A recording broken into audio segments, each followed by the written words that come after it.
This is Pride Defenses. Just real quick to go over what our defensive calls are.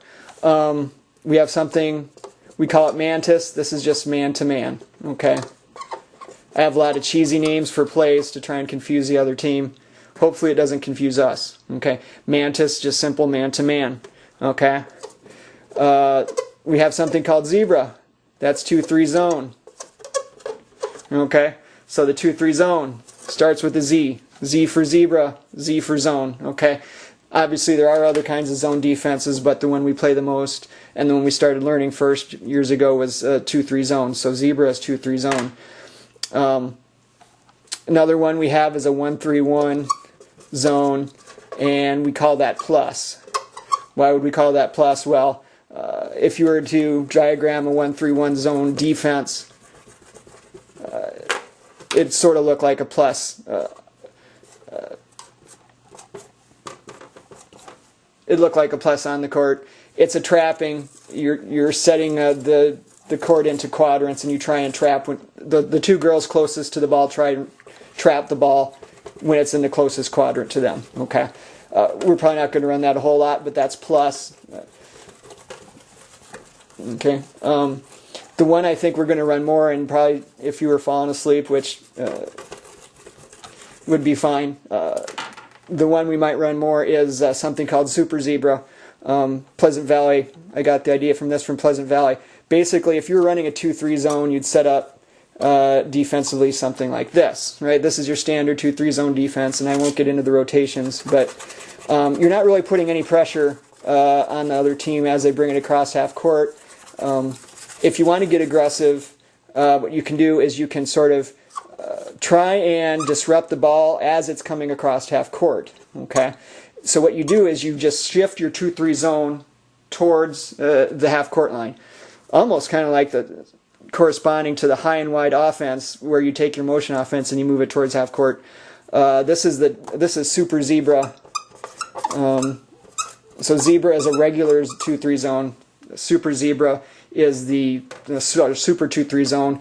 And what will happen, maybe I need to flip it over. So against a 2-3 zone, against the attacking, what would it look like? So X is our defense, and let's assume there's one ball handler bringing up the ball up the court. Okay, and also they probably align some girls themselves. Okay, so it might look something like this. One more offensive player.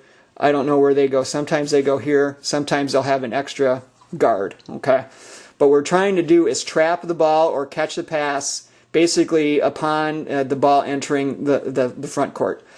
So a lot of times what you'll see is, if you'll notice, these two girls here, and they're not really being too aggressive towards the midline here, towards the half court line. They'll kind of try and lure this girl into the corner of death, to dribble into the corner of death, the point guard. If the girl does dribble into the corner of death, these two defenders would jump and trap right here. Okay, and that's a very good play to do out of Super Zebra. Okay. The option point guard would have, instead of dribbling into the corner of death, is to dribble it down the middle. And actually, this is an interesting thing to do. These two girls could try and bait her into dribbling to the middle, because it's very easy to slap the ball away from her if she does that. So actually, make sure, you two girls up front, that you're a little bit wide, maybe just wide enough to make her think about possibly driving through the middle there. Okay.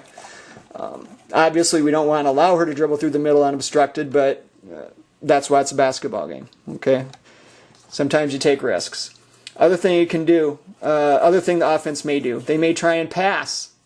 So, for example, she may try and dribble over here, and then she may decide, you know what, I'm going to pass it to this wing over here that they have stationed. Okay. First of all, this should be our defender, and instead of being behind the offensive wing here, they should be here, maybe in a side front with an arm out, trying to deny the pass. Okay. Or just trying to jump and catch this pass. Okay. Now, if you can't get there, and say this girl does get the ball somehow, even though you should have been on trying to deny her the ball, again, these two girls can try and trap. Okay. This is very much a half-court trap opportunity defense. Okay. really the best place for them to get the ball is here in the middle. If they get into the middle, it's going to be difficult for us. So really this girl in the center, again, our defender has to be side fronting or even full fronting and denying this pass, trying to knock it away if it is made. So at any rate, and then you've got another defender, if they have another wing set up over here, we'll also try and deny the pass there. It can get harder to defend this. The easiest way for the offense to break this is potentially to have two guards helping to bring it up. If they're not smart enough to do that, then it's to our benefit. So this is super zebra. A lot of times what we'll also see is they'll just get so frustrated trying to crack this, they will try and throw it over top to the post. That's a very difficult pass for them to make. Okay, so that's super zebra. I do anticipate us trying that. It doesn't require a lot of speed to get up and down the court, or a lot of real quickness to be able to get two girls to trap somebody in the open court. This is a little bit easier to execute, in my opinion. And then last defense I'll talk about, if you hear me call fire drill. Fire drill is we need the ball and we're going to double team ball. So for example, on fire drill,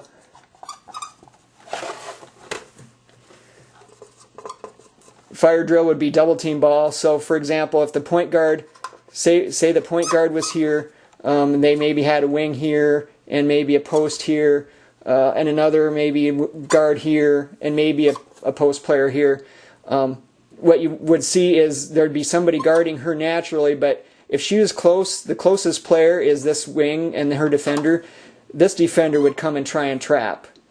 Okay, well, so then we'd sort of look like this. This is fire drill. Fire drill is double team ball. Now we've got two girls dummy teaming her, but this girl is now wide open. Well, what we want to do is we want to guard all the players that are closest to the ball and then leave the player open that is the furthest from the ball. So the defense would have to rotate and try and get in the passing lane, and then this defender would probably have to rotate over here. So that's just the way it would work. We would leave someone open. If you double team, you have to leave someone open, but if we leave somebody open that's furthest away from ball, we do this in order to steal the ball. Okay, that's fire drill. Okay. Last thing, press defense. Sometimes we will try and press, but not very often. If you hear me call bulldog, that's just a man-to-man press. Bulldog is man-to-man press. And if we want to leave somebody as a sort of we don't run too many zone presses, but what we might do is, so for example, if they're inbounding here, I'll put the inbounder here, and maybe they've got, we might set up, not guard this inbounder, we might guard everyone but the inbounder, and then whoever might be guarding the inbounder could be a safety, or sorry, a floater. So you'll hear me call bulldog float. So that just means let's not guard the inbounder for the other team. The floater instead is going to try and intercept a pass. They're not really responsible for a specific girl, like the other four players are. So that's bulldog and bulldog float press defense.